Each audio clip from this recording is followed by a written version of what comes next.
It wasn't just another trip. It was a disaster that ended with him in chains, betrayed by his men. How did Columbus's big comeback in 1498 turn into a nightmare of mutiny and arrest? What went so wrong that Spain turned on their Admiral of the Ocean Sea? Stick around, because this story of discoveries, angry settlers, and a shocking downfall is wilder than you'd believe. It's May 1498, and Christopher Columbus is setting sail from Spain for his third voyage, hoping to redeem himself after a messy second trip. He's promised gold and glory, but his colony in Hispaniola is struggling, and Spain's starting to doubt him. This video is all about what went down on that third voyage, the new lands he found, the chaos he faced, and the moment it all fell apart. We're diving into a journey that started with hope and ended in handcuffs. The big challenge is this: Columbus has to deliver big for Spain: gold, stable colonies, and proof he's still the guy for the job. But his colony's a mess, his crew's turning against him, and the Taino people are fighting back. With pressure from the Spanish court and rivals waiting for him to fail, can he pull it off? Or will this voyage break him? Let's break it down and see how it all went wrong. Columbus's second voyage was no picnic. His colony, Isabella, was hit by disease, hunger, and a Taino rebellion. He returned to Spain in 1496 with some gold and captives, but not enough to silence his critics. King Ferdinand and Queen Isabella still backed him, but barely. They give him a third voyage, but it's a more minor operation. 6 ships, about 300 men, and a mix of settlers, sailors, and convicts. Columbus's mission is clear: fix the colony, find more gold, and explore new lands to prove he's reached Asia. The pressure's on, and he's running out of chances. He sets sail from Sanlúcar, Spain, on May 30th, 1498. This time, he splits his fleet. 3 ships head straight to Hispaniola with supplies for the struggling colony. Columbus takes the other 3 south, aiming to explore below the islands he's already seen. He's still convinced he's near Asia, maybe China or India, and he's chasing new lands to claim for Spain. The ships are packed with food, tools, and trade goods, beads, bells, cloth, for the Taino, plus some cannons and crossbows in case things get rough. The journey starts smoothly.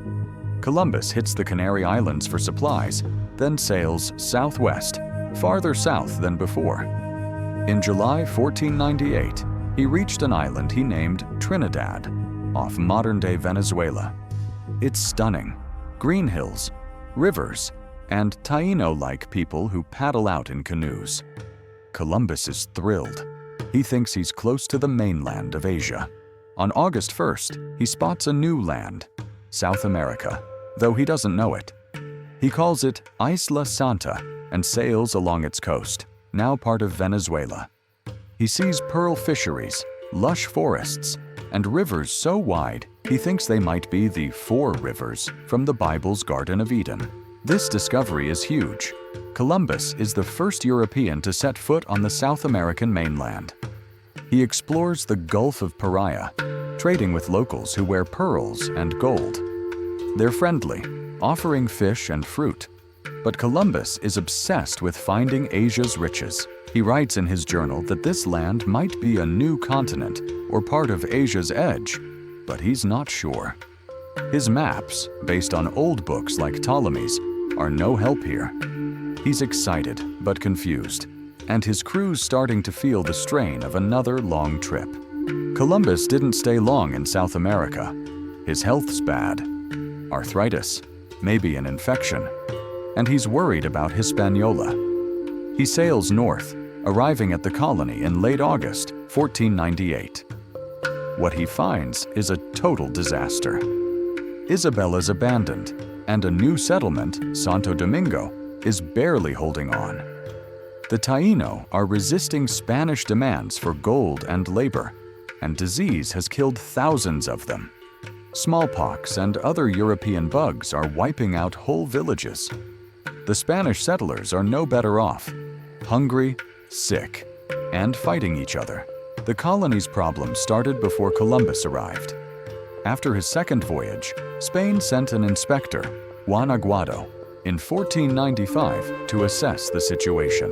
Aguado heard complaints about Columbus's harsh rule, forced labor, food shortages, and punishing anyone who stepped out of line. When Columbus gets to Santo Domingo, he finds two camps, one loyal to him, led by his brothers Diego and Bartholomew, and another led by a guy named Francisco Roldan, who started a rebellion. Roldan's mutiny is a big deal. He's a former ally who turned against Columbus, taking dozens of settlers with him. They're living in the interior of Hispaniola, refusing to work and raiding Taino villages for food and gold. Roldan's crew, mostly nobles and ex-convicts, hate Columbus's strict orders and think he's botched the colony. They want land, riches, and no boss telling them what to do. Columbus tries to negotiate, offering pardons and land grants, but it's a shaky truce. The colony's falling apart, and he's losing control. The Taino are another problem. Columbus's tribute system, demanding gold or cotton from every adult, isn't working. Most Taino don't have gold. They trade small nuggets from rivers. When they can't pay, Columbus's men enslave them or punish their villages. Some caciques, like Guarionex, try to resist, but the Spanish have horses, swords, and dogs, way more firepower. Columbus rounds up hundreds of Taino, sending them to Spain as enslaved people to show progress. It's brutal, and it's killing the Taino population. Disease and violence will wipe out most of them within a decade. Columbus continues to explore, hoping to find something to save his reputation. He sails around Hispaniola, checking on gold mines that aren't producing much. He sends ships to scout Jamaica and Puerto Rico, still thinking they're part of Asia's outer islands. But his heart's not in it. His health's failing, and the colony's chaos is overwhelming. He writes desperate letters to Spain, claiming he's found a new world and begging for more support. He's starting to realize he might not be in Asia, but he's too deep to admit it. Back in Spain, the news isn't good. Some of Columbus's men, including rebels sent back by his brothers, are trashing his name. They tell the court about the colony's mess, starvation, mutiny, and Taino suffering. Ferdinand and Isabella are losing patience.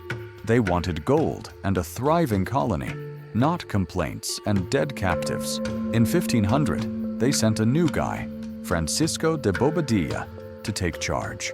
Bobadilla arrives in Santo Domingo in August 1500, and he's shocked.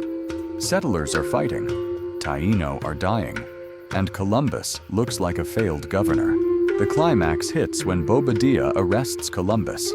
He accuses him of mismanaging the colony, mistreating settlers, and causing the Tainos suffering. Columbus, his brothers, and their loyalists are put in chains and shipped back to Spain in October 1500. It's a humiliating fall. Columbus, the admiral, is now a prisoner. He writes a letter from the ship, begging the royals for mercy, saying he's been betrayed. The voyage home is grim. Columbus is sick, his crew's quiet, and his dreams in tatters. So, how did Columbus's third voyage go down? It started with hope, new lands like South America and dreams of Asia, but ended in disaster. Mutiny from his men, resistance from the Taino, and a failing colony led to his arrest. He found new places, but lost his grip on Hispaniola. The big question is, how did Columbus bounce back from this low point? That's what's coming next. Columbus's third voyage was a roller coaster of discovery and failure. He saw a new continent, but couldn't hold his colony together, and Spain's trust in him cracked. Want to know what happened when he faced the royals in chains? Check out the following video. Thanks for watching. And don't forget to like, subscribe, and share my video with others.